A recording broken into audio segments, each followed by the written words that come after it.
원래 4장 마지막 부분 13절에서 18절까지를 오늘 다루었어야 되는데 부활주일날 이 대목은 좀 다루는 것이 본문의 내용상 맞겠다 싶어서 건너뛰어 오늘 5장으로 들어왔습니다.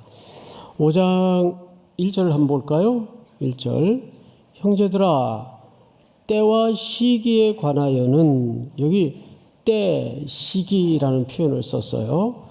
시기에 관하여는 너에게 쓸 것이 없다. 이 말은 알 필요 없다. 이런 차원보다는 이미 데살로니가의 사도들과 바울이 복음을 전할 때 이 내용은 정확하게 가르쳐 줬다. 이런 뜻입니다. 또 볼까요? 주의 날이라는 표현은 구약에서 자주 등장하는 표현이죠. 주의 날이 밤에 도둑같이 이를 줄 너희 자신이 자세히 알기 때문이라. 이 말은 앞서 데살로니가 성도들에게 복음을 전할 때 사도 바울이 강조하고 가르쳤던 내용을 다시 한번 확인시키는 겁니다. 근데 어떻게 임한다고 되어 있죠?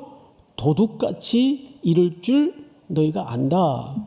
자, 그러면 때와 시기보다는 오늘 여기서 강조하고자 하는 초점이 도둑같이 임한다는 이 대목이 사실 바울이 강조하고 싶은 겁니다. 우리 누가복음 12장을 한번 띄워주실까요?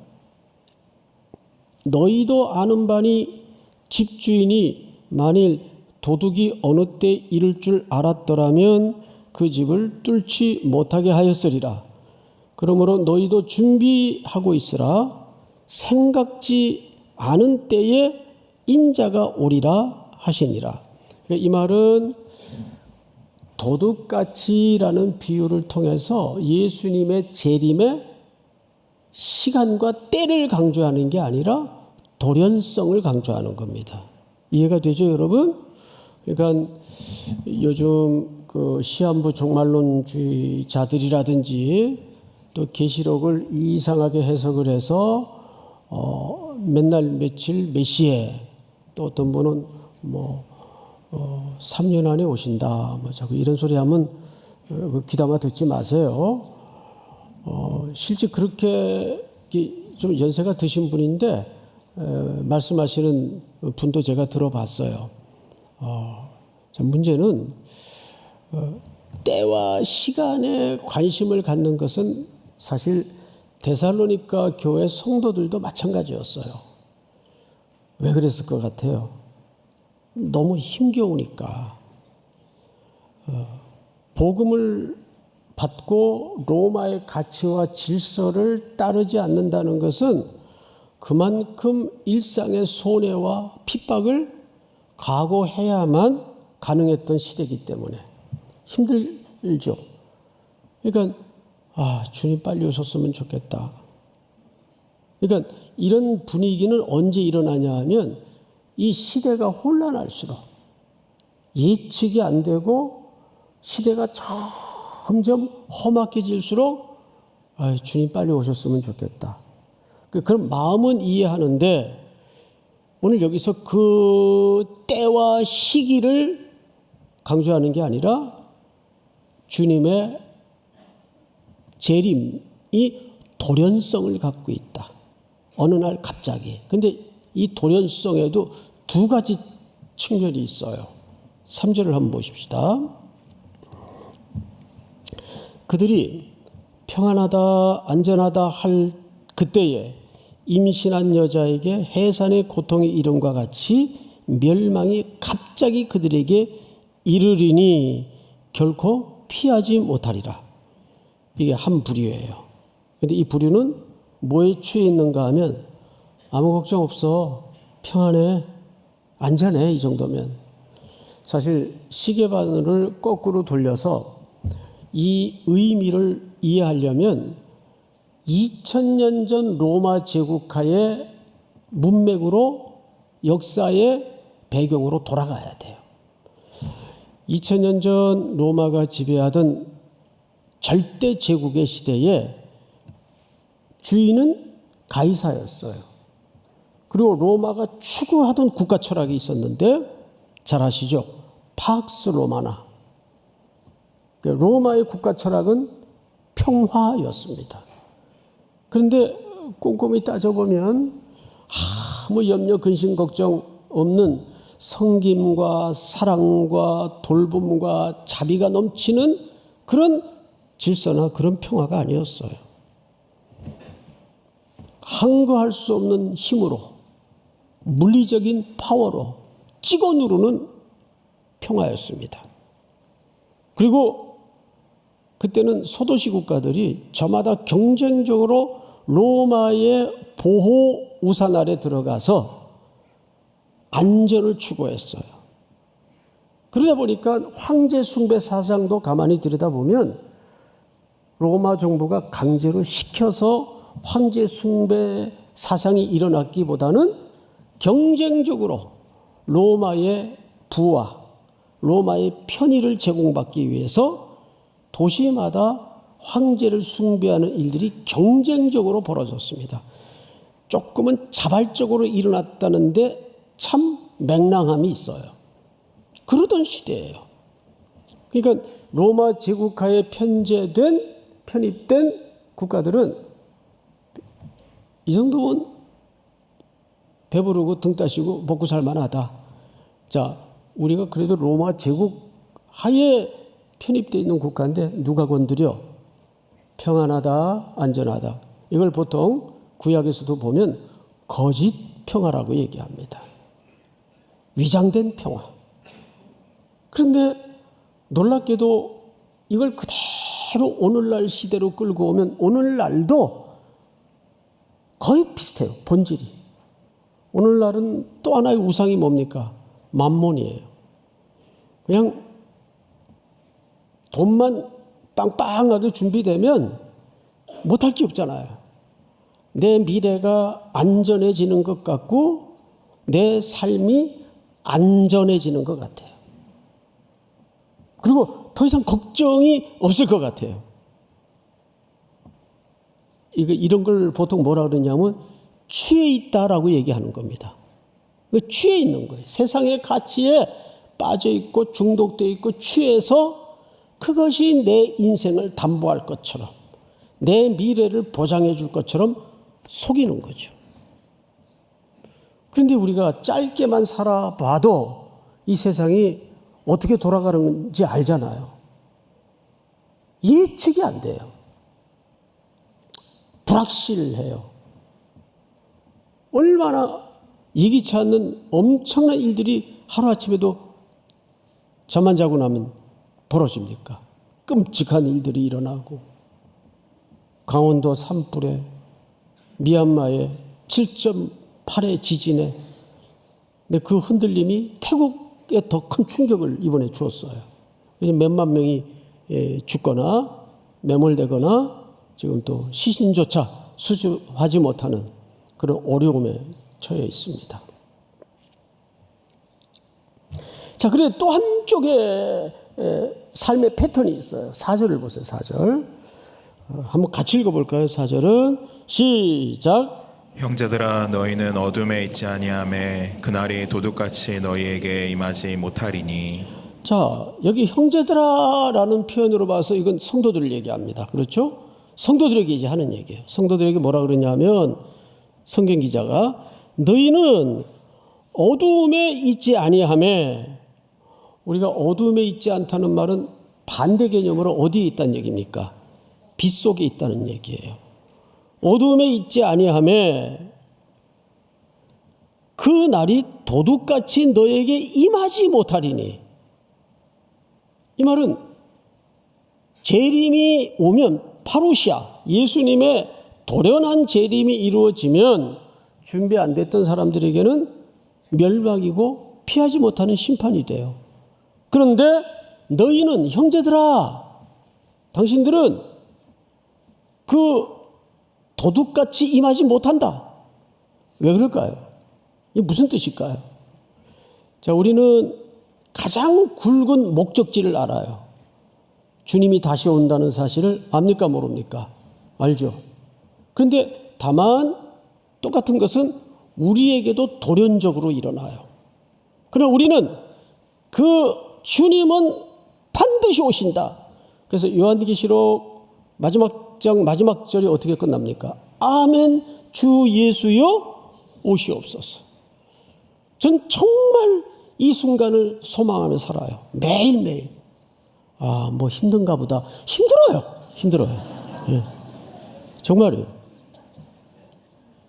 안 힘들겠어요? 힘들어요. 그래서 늘 이 기도 속에 잠이 들고 이 기도로 일어나요, 요즘. 아멘 주 예수여 오시옵소서. 보여지는 게 끔찍하고 들려지는 게 헷갈려요. 게다가 그 속에서 살아내야 될 성도들의 삶을 들여다보면 참담하고 청년들의 내면의 세계를 나누다 보면 슬프고 이 청년들에게 어떻게 미래를 소망 있게 얘기해야 될까 그런 생각이 들고 그러니까 주님이 다시 오시는데 한쪽은 돌연한 맞이함과 심판과 멸망으로 끝이 나는데 우리에게는 도둑같이 임하는 일은 없을 것이다. 그 말은 우리에게 사실은 뭘 강조하고 싶은 거예요? 항상 준비해라. 항상. 제가 2부 때도 같은 표현을 썼는데 성경 마태복음 25장에 보면 찾지는 않겠어요. 신랑을 맞으러 10처녀가 나갑니다. 10처녀가. 근데 신랑이 늦게 와요. 더디 오므로 그랬어요. 그러니까 10처녀 중에 몇 명만 잠이 들었습니까? 내가 그럴 줄 알았어요. 5명만 성경을 꼼꼼히 봐야 돼요. 10명이 다 졸았어요. 10명이. 5명만 존 게 아니고 이제 두 번째. 근데 그 중에서 어느 깊은 밤 한 경점에 신랑이 오신다 소리가 나니까 몇 명만 일어났습니까? 또 5명. 또 5명. 다 같이 일어났어요. 다 같이. 이거 물어볼 때마다 헷갈려요. 우리 성도님들이. 다 졸고 다 같이 일어났어요. 근데 이상한 게 있어요. 그 문단의 결말이 이렇게 끝이 납니다. 그런즉 깨어있으라. 앞뒤가 안 맞죠. 아니 졸기도 다 졸았고 신랑이 온다 소리가 나니까 일어나기도 다 같이 일어났어. 근데 그런즉 깨어있으라. 무슨 말일까? 여러분 그렇다면 이 결말에 쓰여진 그런즉 깨어있으라는 말은 일단 물리적인 잠을 얘기하는 게 아니에요. 생물학적인 잠을 얘기하는 게 아니에요. 그래서 그 내용을 들어가 보면 신랑이 오신다 하니까 10명이 다 일어나가지고 막 신랑 맞을 채비를 하는데 어머나 미련한 처녀들은 이렇게 등잔불이 있으면 그 밑에 기름 담는 밑바닥에 통이 있겠죠. 거기에 기름이 딸랑딸랑 다 떨어져 가요. 기름이 떨어지면 그 다음에 뭘 태우죠? 심지를 태워요. 심지. 그래서 옆에 처녀들을 보니까 이 등과 함께 이 기름통을 따로 준비를 했어요. 혹시 떨어질지 모르니까. 그래서 잘 됐다 싶어가지고 한동네 마을 사람들일 테니까 우리 저기 기름이 다 떨어진다 그 좀 꽂주라. 그랬더니 웬걸 나 같아도 꽂을 텐데 냉정하게 지금 내도 듣지 않으니까 밤은 깊었는데 마을에 가서 사오라 그래요. 그러면 그 야밤에 어디가 사와요? 그런데 유대인들은 공동체성을 굉장히 중요하게 여기기 때문에 이 즈음에 어느 가정에 혼례가 있다는 것을 모를까요? 알까요? 다 알죠. 그래서 혹 모를 손님들을 맞이하기 위해서 그날 밤은 동네가 웬만한 가게는 문을 열어놓습니다. 특별히 기름가게는 밤에 많이 소모가 되기 때문에 열어놔요. 이미 그때 24마트가 운영이 되고 있었어요. 그건 여러분들이 걱정할 일이 아니에요. 그래서 급하게 내려가서 기름을 사가지고 왔어요. 기름가게 열고 있었죠?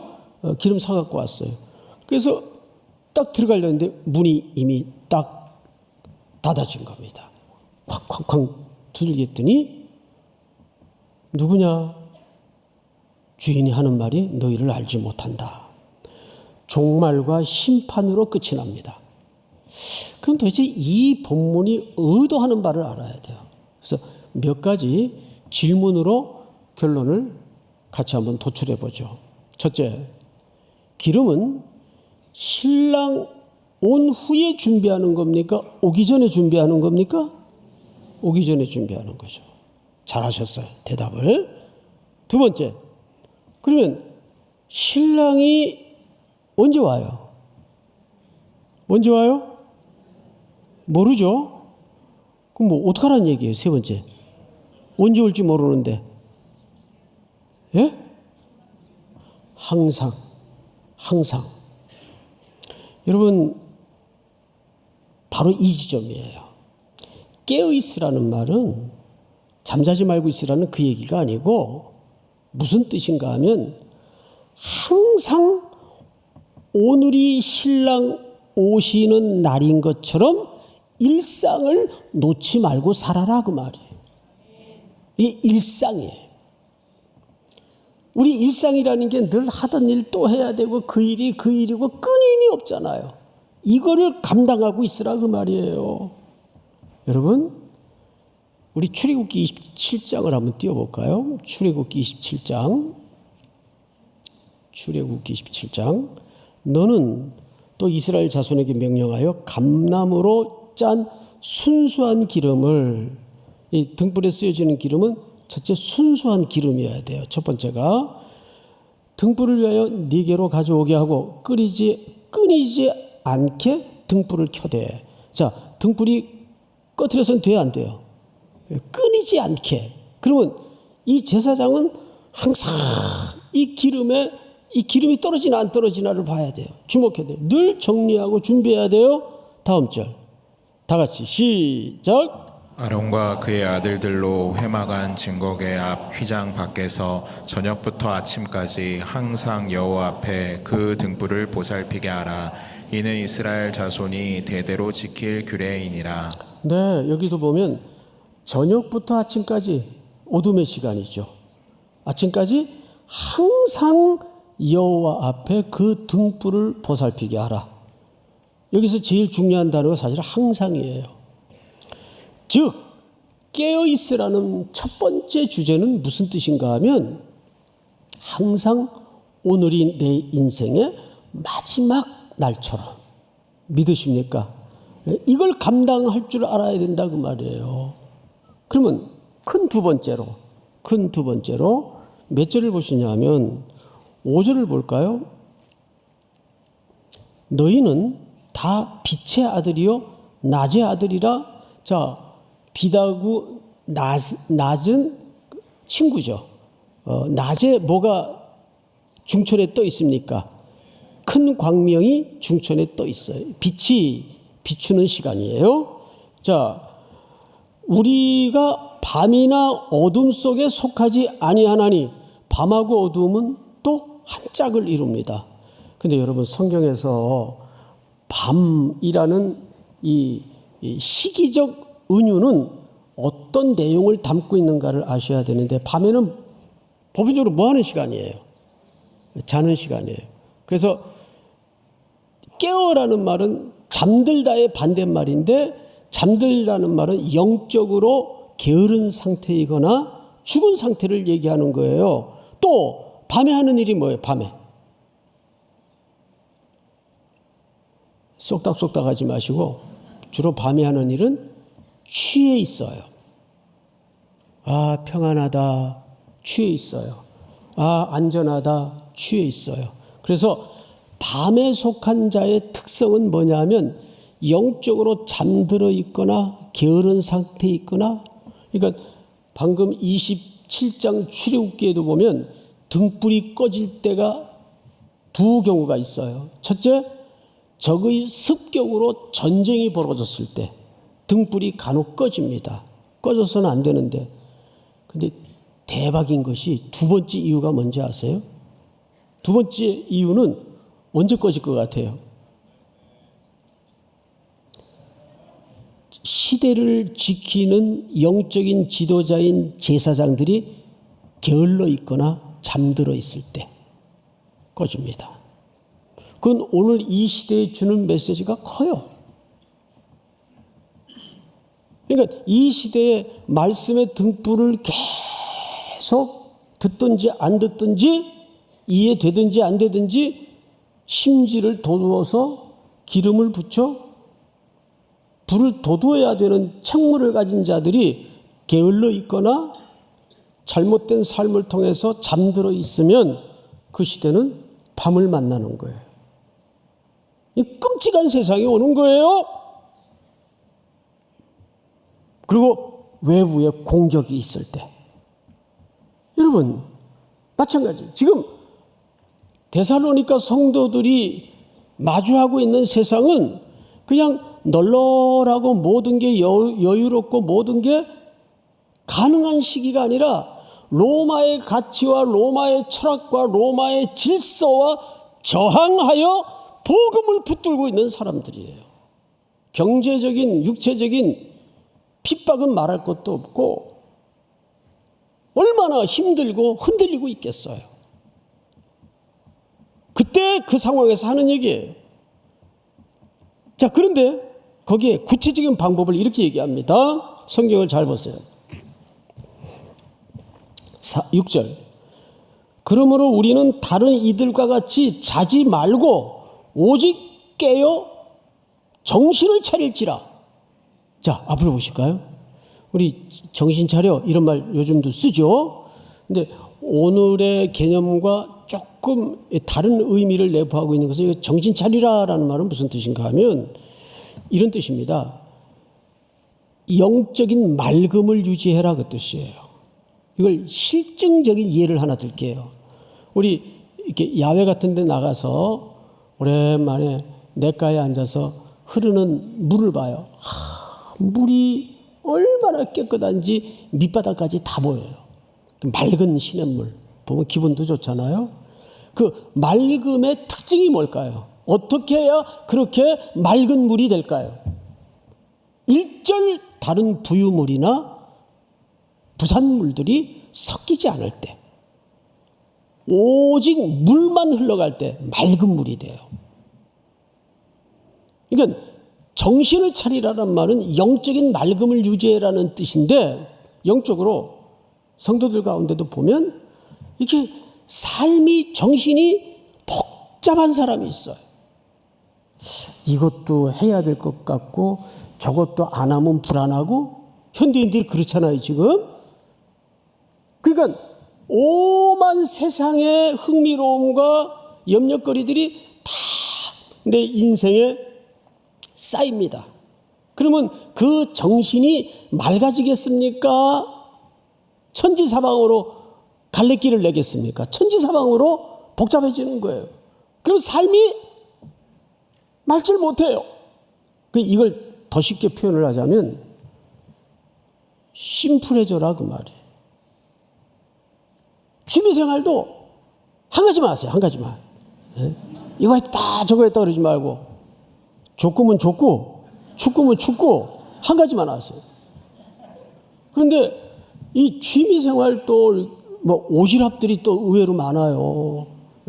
아유, 저 친구 골프하는 거 보니까 골프도 해야 되겠고, 볼링도 해야 되겠고, 돈도 돈이고 시간도 시간이고, 그러다 보면 정신이 얼마나 분산이 되겠어요. 골프만 하든지 볼링만 하든지. 그러니까 삶을, 그건 뭐 골프 볼링 이게 중요한 게 아니고, 삶을 좀 이렇게 심플화시킬 수 있는 자기 절제가 필요합니다. 그게 맑은 영적인 상태를 유지하는 중요한 삶의 방식입니다. 그리고 성경을 다시 한번 보세요. 7절. 자는 자들은 밤에 자고 취하는 자들은 밤에 취해야 돼. 알코올 중독 아니고서야 아침부터 해가 중천에 뜨는데 술 먹는 사람들은 그렇게 많지 않죠. 주로 술은 언제 먹습니까? 밤에 먹어요. 밤에. 그러니까 오만 술로 인한 여러 가지 해악들이 그 다음에 벌어집니다. 그러니까 밤은 우리들에게 두 가지를 던집니다. 첫째, 어둠이에요. 그래서 우리의 정신을 혼돈스럽게 만듭니다. 그 다음에 뭔가 취하게 만들어요. 이런 삶이 정신을 차리라는 명령처럼 맑은 삶이 되겠습니까? 그러니까 정신을 차리라는 말은 뭔가의 궁극의 가치에 몰입하고 집중하라는 뜻이에요. 자, 그런데 이제 마지막으로 보시면 그래서 8절 우리는 낮에 속하였으니 정신을 차리고 믿음과 사랑에 호신경을 붙이고 구원의 소망에 투구를 쓰자. 이게 이제 오늘 가장 하이라이트입니다. 자, 앞을 보실까요? 두 가지를 쓰라 그랬어요. 호신경을 붙이고, 호신경은 이 심장, 우리 신체의 생명과 가장 직결된 부위를 보호하는 방패예요. 흉배라고도 나와 있죠. 이렇게 여길 보호해요. 그 다음에 투구는 머리에 쓰는 거예요. 근데 흉배나 투구나 용도는 전쟁용이에요. 우리는 지금 뭔가 전쟁 중에 있다는 얘기예요. 이 의미는 그러니까 이제 우리도 팔고도 붙이고 이제 힘 모아서 세력 규합해서 세상적인 방식으로 싸워야 되나? 그 얘기가 아니에요. 그 앞에 수식어를 잘 보세요.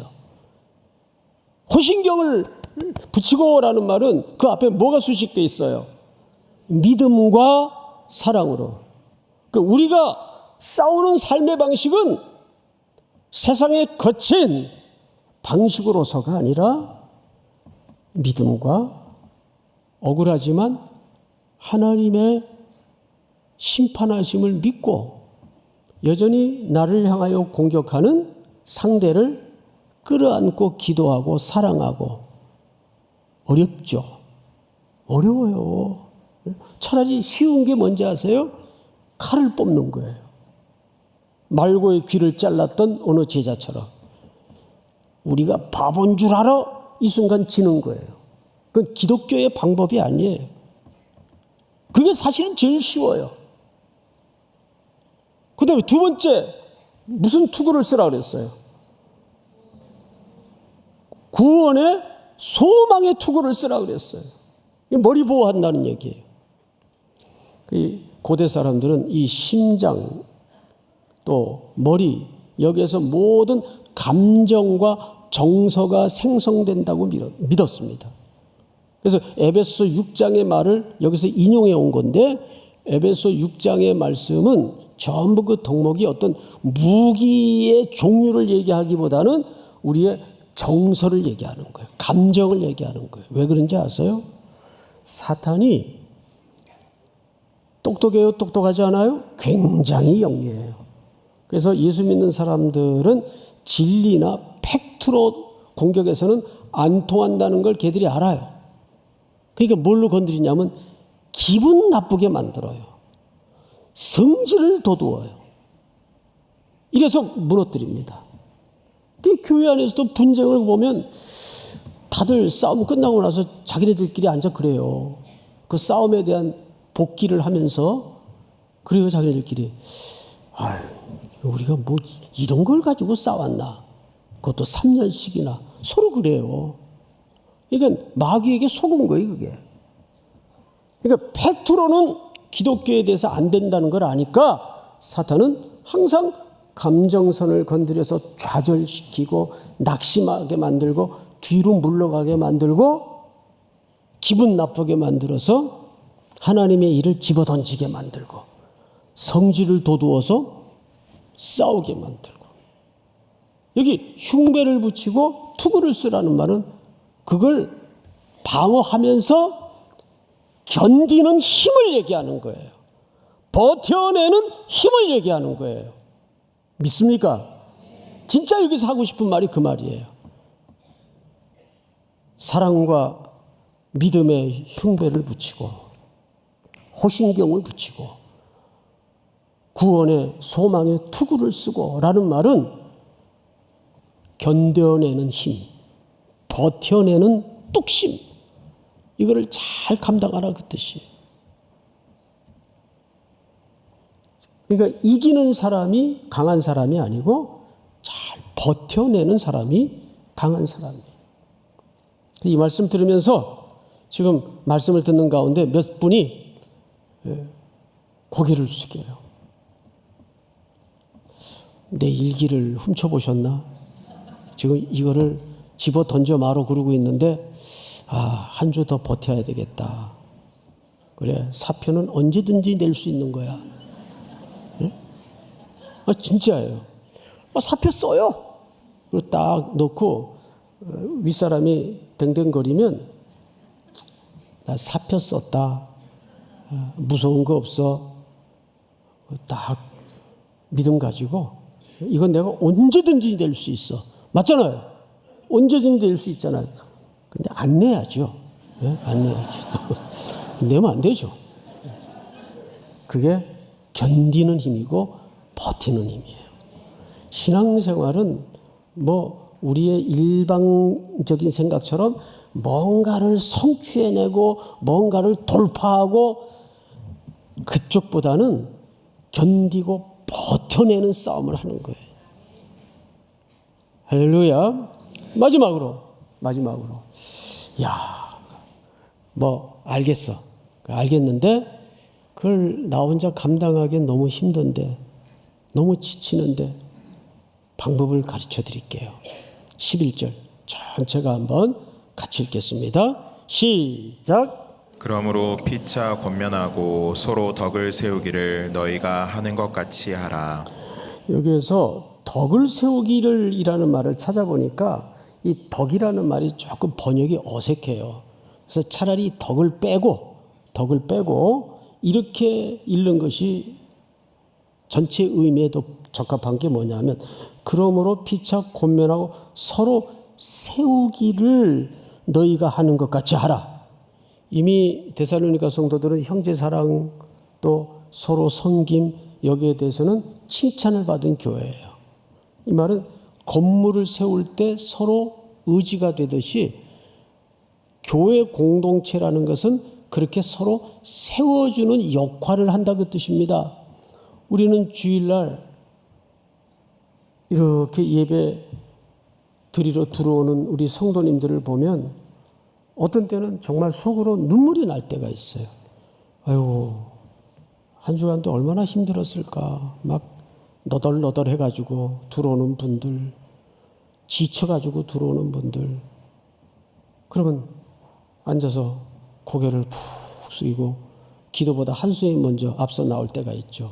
옆에 슬그머니 간사 형이 다가와 앉아요. 아이고, 왔네. 힘들지? 그 한마디에 그냥 눈물이 핑 돌고 그러면 아이고, 너 진짜 힘들었구나. 이따 끝나고 차 한잔 하자. 그래서 이제 또 엘말에 가가지고 차 한잔 하면서 내가 기도할게. 걱정하지 마. 형이 기도해 줄게. 여러분, 교회라는 공동체는 예배만 드리는 것이 아닙니다. 그러니까 온라인으로 드리는 분들 빨리 나오세요. 이렇게 만남을 통해서 한 공간 안에서 호흡을 섞고 눈길을 서로 마주하고 하는 가운데 힘을 받는 거죠. 그래서 우리 교육자님들한테도 종종 그런 얘기를 해요. 저 뒤에 교육자님들이 서 계시는 것은 안내하려고 서 계시는 게 아니에요. 하루 종일 또는 한 주간 내내 힘들고 지친 성도들이 들어오실 때 그 형편을 살피는 자리입니다. 저희가 목회 첫 자리예요. 저기 안내하려고 서 있으면 안내 전문위원들이 훨씬 잘하지. 그러니까 교회 들어오셔서도 여러분들 서로 살펴주시고 안색이 어두운 분이 있으면 먼저 다가가시고 그래서 하나님은 교회 공동체를 이 땅에 그런 의미로 세우신 겁니다. 서로를 세워주도록. 믿습니까? 주님 다시 오시는 그날까지 3가지. 깨어있으라. 일상을 놓지 마라. 우리는 왜? 빛의 자녀이기 때문에. 거기에서 견디는 힘을 길러라. 근데 혼자 하기 어려워요. 뭘 주셨어요? 공동체를 주셨어요. 이 복된 공동체를 통해서 여러분들이 서로 세움을 입는 복이 또 한 주간 온 땅에 흘러가기를 주의 이름으로 축복합니다. 다 일어나십시다. 주님 다시 오실 때까지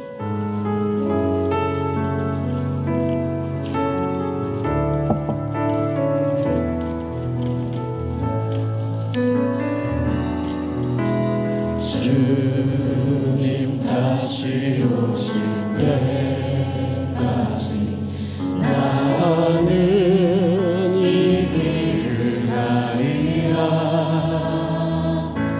좁은 길 나의 십자가 지고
주 예수여 오시옵소서. 그날을 준비하며 오늘의 일상을 놓지 않도록 도우시고 빛에 속한 자녀로 매일매일 종말을 사는 성도의 삶을 걸음을 흔들리지 않도록 붙잡아 주시옵소서. 지금은 우리 구주 예수 그리스도의 은혜와 하나님 아버지의 사랑과 성령님의 교통하심이 머리 숙여 경배를 드리는 사부의 우리 청년들, 성도들, 해외, 군에 멀리 출타해 있는 가족들, 복중의 생명까지 영원토록 함께 있을지어다. 아멘.